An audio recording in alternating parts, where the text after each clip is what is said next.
E por falar no impacto também no mercado de trabalho, a gente vai conversar agora ao vivo, em áudio e em vídeo, com o advogado cajazeirense Ferreira Júnior. Ele que é advogado trabalhista, participa do programa. Eu gostaria de saber do advogado Ferreira Júnior qual o impacto que essa decisão do governo federal de editar essa medida provisória causa, principalmente aqui, Ferreira Júnior, na nossa região. Boa tarde. Boa tarde, Zé Neto. Boa tarde, ouvintes do programa Olho Vivo. Realmente é uma medida extraordinária, uma medida especial, porque o caso requer, né? A situação que nós vivemos hoje no Brasil com essa pandemia do coronavírus obriga realmente o poder público, o poder executivo, a tomar medidas emergenciais. A gente sabe que são medidas, de certo modo, pesadas, agressivas do ponto de vista social, mas são necessárias. Pelo que nós podemos ver aqui nessa medida provisória 927, são medidas voltadas para evitar exatamente o contágio dessa doença tão perigosa que é o coronavírus, causado pelo vírus corona, e de certo modo, proteger o trabalhador do acesso ao trabalho e também evitar a contaminação, a transmissão da doença, que é silenciosa, que é invisível, evitando-se assim expor o trabalhador. São algumas medidas que beneficiam as empresas, obviamente, que não estão podendo abrir normalmente e sofrerão consequências econômicas em virtude da falta de atividade. Então, o governo busca, com essa medida provisória, criar meios para que as empresas consigam passar por essa tormenta momentânea, que a gente espera que seja momentânea, para poder exercer suas atividades mais à frente.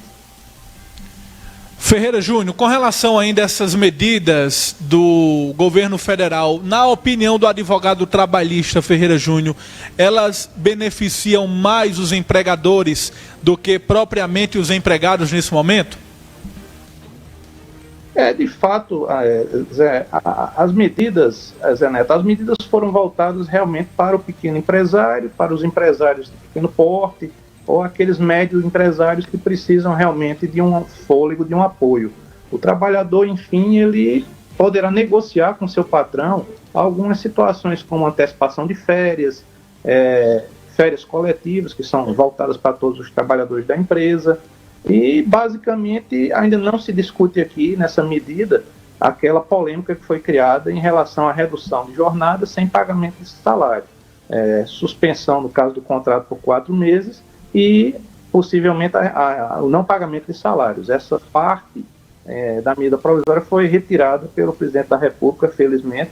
Se viu que não seria uma atitude correta, porque, como o próprio texto diz aqui no artigo 1º, ele diz que são medidas para preservar o emprego e a renda. Então, como é que se preserva emprego e renda sem pagar salário ao trabalhador? Então, essa parte da medida tinha que ser realmente suprimida.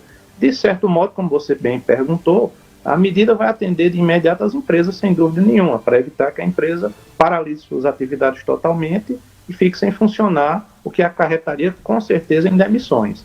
Então, em primeiro momento, o objetivo é esse, é atender a necessidade imediata das empresas. Como você sabe, tem várias medidas aqui voltadas para isso, como a possibilidade de retardar o pagamento do FGTS, do recolhimento do FGTS para a Caixa Econômica, algumas medidas de incentivo fiscal também. As empresas que estão, por exemplo, com parcelamento junto ao governo federal também vão ser beneficiadas com a suspensão desses pagamentos.